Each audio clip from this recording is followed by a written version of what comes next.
સુરેન્દ્રનગર જિલ્લા પોલીસ અધિક્ષક પ્રેમસુખ ડેલુના માર્ગદર્શન હેઠળ LCB police inspector J Jadeja તથા પેરોલ ફ્લો સ્કોડના પોલીસ સબ ઇન્સ્પેક્ટર એને રાયમા સહિતની ટીમ પેટ્રોલિંગમાં હોય તે સમયે પોલીસ કોન્સ્ટેબલ અજયસિંહ ઝાલા તથા અશ્વિનભાઈ માથુકિયાને મળેલ બાતમીના આધારે લીંબડી પોલીસ સ્ટેશનમાં નોંધાયેલા ગુનામાં ડોલર દ્વારા ચીટિંગ કરી મેળવેલા નાણાં સંદર્ભે લોકલ ક્રાઇમ બ્રાન્ચની ટીમે હરેશભાઈ ઉર્ફે કાળુ સુરેશભાઈ શેખલિયા, રાજુભાઈ સૌજીભાઈ સાથલિયા તથા સુરેશભાઈ બબાભાઈ શેખલિયાને પકડી પાડ્યા હતા.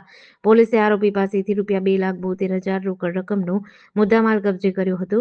પોલીસે આરોપીને લીંબડી પોલીસ સ્ટેશનને સોંપી આગળની કાર્યવાહી હાથ ધરી પકડાયેલા આરોપીઓ વિરુદ્ધ અગાઉ પણ લીંબડી પોલીસ સ્ટેશન અને ચોટીલા પોલીસ સ્ટેશનમાં ગુનો નોંધાયો છે. આ આરોપીઓની મોડર્ન ઓપરેશનમાં આરોપી અને તેના મિત્રો સામેવાળા વ્યક્તિને વિશ્વાસમાં રાખી ડોલરની લાલચ આપતા અને તેની પાસેથી ભારતીય ચલણી નાણું ખંખેરી વિશ્વાસઘાત કરતા હતા.